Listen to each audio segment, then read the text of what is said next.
candidatos presidenciales. Ha hablado ya, ha pasado por ahí el candidato Alejandro Guillé. Vamos a revisar lo que está diciendo la Corte Suprema y garantiza que haya un mismo criterio para todo ese tipo de casos. También hablamos de las falencias que uno percibe en la ciudadanía en materia de hacer justicia. Sabemos que los propios fiscales o el Ministerio Público mantienen una información donde señala que prácticamente el 90% de los delitos que afectan a la propiedad y en suma a la vida cotidiana de las personas queda sin una sanción, y la mayoría de esos casos de hecho se cierra sin investigar. Por consiguiente, eso la ciudadanía lo está percibiendo como un abandono o una orfandad frente a la deber de justicia, y que muchas veces la falta de antecedentes y de elementos de prueba fundada terminan incluso perjudicando al propio Poder Judicial, porque la ciudadanía tiene la percepción de que el juez no hizo justicia en circunstancias que hay debilidad en los procesos probatorios de los cargos que se le formulan a las personas que enfrentan los tribunales. Y finalmente también hemos hablado de la necesidad de traspasar la protección de los menores vulnerables al Ministerio de Desarrollo Social para desarrollar políticas más integrales y mejorar nuestro sistema carcelario, trabajando el sistema de cárceles concesionadas con debida capacitación y perfeccionamiento y adquisición de habilidades en los recintos penales, destacando particularmente algunas instituciones o iglesias que hacen una labor al particular singularmente importante. Candidato, ¿cómo está? Buenos días. Buenos días. Quisiera, antes de hacerle una consulta, aclarar un punto con lo que ocurrió hace algunos minutos atrás. El candidato independiente, José Antonio Kast, señala que su candidatura no es legítima, que está vinculada al narcotráfico, que usted tiene que explicar el hecho de la recolección de firmas, cerca de 1.500 a 3.000 firmas, que pueden haber venido precisamente de operadores vinculados al narcotráfico. Quisiera primero aclarar ese punto para que usted pudiera también entregar su visión a hechos y si su candidatura tiene algo que explicar al respecto. Bueno, es lo que está haciendo, por lo que entiendo, en la forma que tú me lo planteas, está haciendo lo que se llama una calumnia, o sea, está atribuyéndome un delito. Yo creo que la responsabilidad de él es venir a estos mismos tribunales y poner los elementos de prueba, porque lo que está afirmando traspasa el ámbito de la política y se transforma en acusaciones sobre que yo estaría participando en delitos graves, gravísimos, como es droga, narcotráfico, etcétera. Zanjado ese punto, senador, quisiera preguntarle respecto a la ley de inclusión, estos dineros que están faltando finalmente para poder financiar aquello y que el gobierno se ha abierto a explorar y sacar de otras partidas. ¿Usted está dispuesto que ese dinero salga de la partida de libre disposición para la instalación de un futuro gobierno para poder financiar este punto?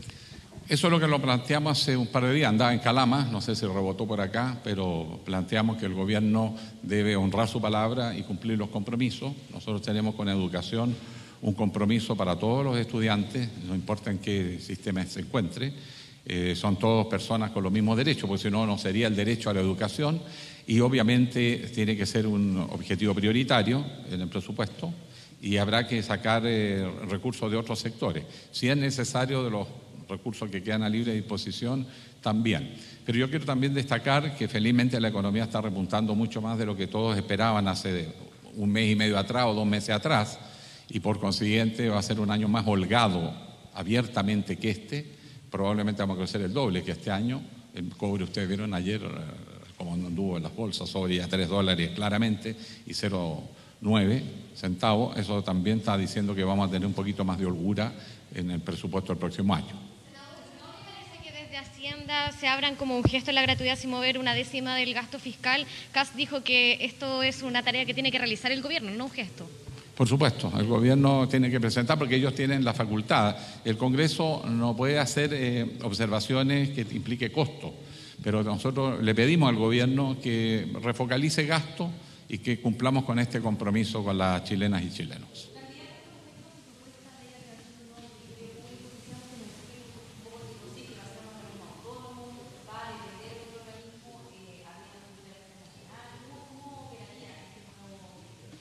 Lo primero, nosotros tenemos que partir del hecho objetivo que el Ministerio Público no está siendo capaz de absorber la cantidad enorme de juicios, y de dos tipos: los de alta connotación, como narcotráfico y especialmente lavado de dinero, que es lo que motiva el narcotráfico. Se ve la acción muy concentrada en distribuidores de droga, pero no necesariamente en los que mueven el negocio. y por lo tanto tenemos que poner énfasis en los delitos de altísima connotación, donde el narcotráfico es lo que está corrompiendo por dentro muchos sectores de nuestro país.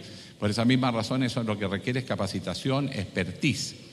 Respecto a los delitos de connotación menor, pero que afectan el patrimonio o la propiedad de las personas, que es la inmensa mayoría de los casos y que es el que genera principalmente en lo inmediato la percepción de que no hay justicia, ahí también necesitamos restringir las facultades de los fiscales en términos de poder cerrar causas sin investigar, y además necesitamos reforzar las fiscalías, probablemente con fiscalía especializada. Es decir, los delitos pequeños también son importantes de aclarar, y los delitos de alta connotación lo puede investigar otro tipo de fiscales. Es la experiencia que estamos planteando de Estados Unidos, la mayor parte de los países europeos, el caso de Alemania, por ejemplo, y esa experiencia la tenemos que incorporar a nuestro sistema. Y lo otro que también está quedando en evidencia es que la autoevaluación que las instituciones hacen de sí mismas no condicen con la imagen que la ciudadanía tiene del desempeño de esas instituciones, y por lo tanto tenemos que crear mecanismos más objetivos para la evaluación del personal. Pero creo que la clave más importante de todas es finalmente mejorar la capacidad investigativa, probatoria, la coordinación de los distintos servicios investigativos, las policías con la fiscalía, y además también los bancos de datos, los bancos de información. Hoy día con la digitalización eso es perfectamente posible, y por lo tanto el país está en condiciones de mejorar sustantivamente la gestión de la justicia.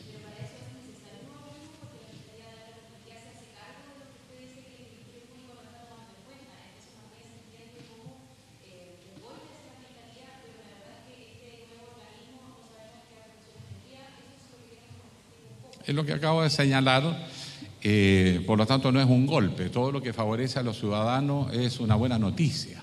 Lo que sería un golpe es que nos miráramos para el lado y no hiciéramos nada frente a esta sensación de impunidad. Cuando el 90% de los casos no está terminando en sanción, perdone, el golpe se lo están dando todos los días a los ciudadanos. Y nuestro deber es actuar cuando no se está logrando el objetivo buscado. Y me parece que exigir más especialización, más capacitación y restringir facultades de cerrar casos sin investigar no es algo que se pueda considerar atentatorio contra ninguna institución. Ahora, cuando uno habla de un nuevo, habla también de una nueva mística, de una nueva visión, de una nueva actitud. No es solo reformas burocráticas, por decirlo de alguna manera.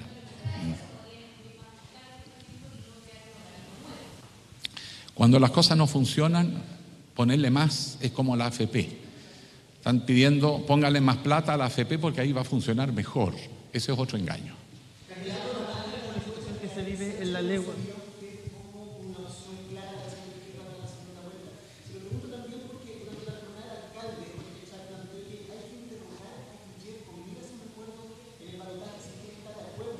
Se le pregunta la posibilidad de llegar a algún acuerdo en primer lugar, esa segunda vuelta con sectores del Frente Amplio al candidato Alejandro Guillén. Chile nunca han medido lo que dicen medir.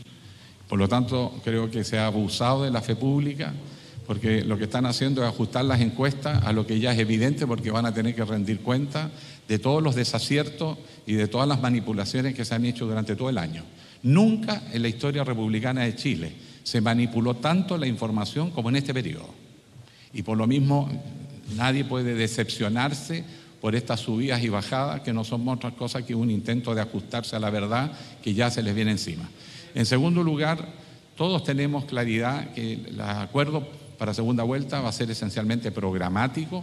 Tenemos que tener una agenda de transformaciones que haga sentido a la inmensa mayoría de los chilenos y que va en la línea de una sociedad más inclusiva, basada en derechos básicos como el derecho a la educación y a la salud, y que además tenga un elemento de participación ciudadana. Ahora, no nos engañemos, eso requiere una nueva constitución. Y por lo tanto, en torno a esos objetivos tenemos que conversar el acuerdo programático en el momento en que sea oportuno, porque en esta etapa estamos todos compitiendo, entonces de alguna manera suena medio extraño que se conversa para la segunda vuelta y mientras tanto estamos en un debate cruzando espadas. Y eso se hace además con discreción hasta que se encuentra un principio de acuerdo y después se hace público. Así que tampoco se puede pedir que sea en la plaza pública y delante de los candidatos que estén conversando los equipos técnicos, en el fondo suponiendo una segunda vuelta cuando todavía no se han jugado las cartas. Senador, preguntarle por la ausencia de Sebastián Piñera. Bueno, el tema de la droga en Chile, yo insisto que es el tema que nos está corroyendo por dentro, pasa por investigar el lavado de dinero. Si nosotros desactivamos el lavado de dinero, matamos el negocio. Si el negocio no es el burrero, mira, lo pueden meter preso, puede morir en la calle en ajuste de cuentas entre ellos mismos y el sistema sigue funcionando. Lo que ha permitido en otros países derrotar al narcotráfico es cuando han apuntado al lavado de dinero. Esos son los grandes negocios que mueven el narcotráfico y que corrompen. Por esa razón, nuestro énfasis en nuestra política de seguridad es desarticular las bandas de narcotráfico, no solo los operativos, sino esencialmente el mecanismo del negocio de la droga. Senador, preguntarle por la ausencia de Sebastián Piñera a este encuentro. Él se reunió primero en una radio, en una entrevista, ahora está con su conglomerado para entregar propuestas. ¿Qué le parece? Y también preguntarle sobre algunas propuestas en esta materia. ¿Va a dividir el Ministerio Público? ¿Van a haber modificaciones en la Corte Suprema? Bueno, lo primero, respecto a las actuaciones o no, cada uno va a los lugares donde la urgencia y la prioridad establece. No estuvo en el debate de la ciencia, no estuvo en el debate de la cultura, no estaba en el debate de la justicia, seguramente en el debate sobre el PIB de Chile, ahí sí va a estar. Eso es lo que le preocupa además a su sector, a la derecha del país, que son las utilidades. Pero la verdad es que la calidad de vida de los chilenos es lo que nos debe preocupar. Como alguien dijo, no es el crecimiento, es la música. Es la música lo que le da sentido a la economía y no al revés, pero hay algunos que todavía no lo entienden. Eso es problema de él. Solamente interpreto el hecho objetivo y es que no le interesó venir. ¿Y en su propuesta por el Ministerio Público y modificaciones en la Corte Suprema? En el caso de la Corte Suprema hemos conversado con los magistrados la necesidad de abrir una agenda de debate donde lo fundamental, para resumirlo, es acotar el rol de la Corte Suprema. Hoy día está abrumada de causas que le llegan y que prácticamente se ha transformado en una instancia más, en circunstancia de que en su origen la Corte Suprema actúa solo en algunos casos donde hay que revisar un proceso judicial y no como una instancia más de apelación, porque eso demora los juicios, los encarece y favorece al poderoso frente al que no es capaz de sostener un juicio eterno entre los tribunales que puede durar años. Entonces siempre pierden los débiles y ganan alargando los juicios, generalmente el que tiene recursos económicos. Y además se hace inoficioso porque están resolviendo una y otra N veces casos que son exactamente similares. Por ejemplo, las denuncias contra abusos de las ISAPRE. ¿Cuántos fallos hay? Y no señalan precedentes. Si la Corte Suprema se aboca a sentar precedentes, va a agilizar extraordinariamente el proceso judicial. Y en segundo lugar también, porque sirve como un criterio orientador y fortalece el proceso ante el ciudadano que ve que en tiempo acotado se resuelven los problemas. Cuando los juicios se demoran años, al final siempre, aunque el fallo sea positivo, llega tarde y ya no cumple el objetivo buscado, sobre todo por la víctima. Por esa razón este ha sido un punto esencial en la conversación. También hablamos de la regionalización del Poder Judicial. Nosotros pensamos que en las ternas para subir a la esquina, en realidad, para subir a la Corte Suprema debe incluir a lo menos una mujer y un miembro de Corte de Apelaciones de regiones. Hay demasiado centralismo también en el Poder Judicial, le hicimos presente a los señores magistrados.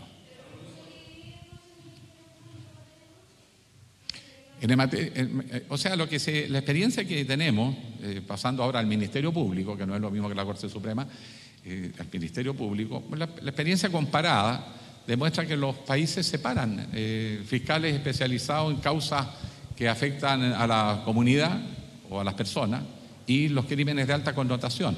Yo creo que la gran Bien, hasta ahí las declaraciones del candidato Alejandro Guillé. Es el tercer candidato ya que se ha reunido con el Pleno de la Corte Suprema. Ya están en este edificio Alejandro Navarro, también Marco Enrique Sominami, Beatriz Sánchez, quien en este momento está en reunión con el Pleno de la Corte Suprema para luego ofrecer este punto de prensa para abordar temas de esa conversación y también, por supuesto, temas de la contingencia, en este caso la de Alejandro Guillé, marcada por esta acusación que minutos antes habría hecho el diputado y candidato independiente José Antonio Kast sobre sus vínculos con el narcotráfico. Señaló Alejandro Guillé que eso es una calumnia y que debe presentar los antecedentes ante la justicia y no hacer ese tipo de declaraciones en público, sino ante los lugares que corresponden, como son la justicia, para poder investigar un presunto delito. Nos conectamos en algunos minutos más cuando ya esté Beatriz Sánchez para el siguiente punto de prensa. Bien, nos reencontramos entonces, Dani, hasta un ratito, gracias.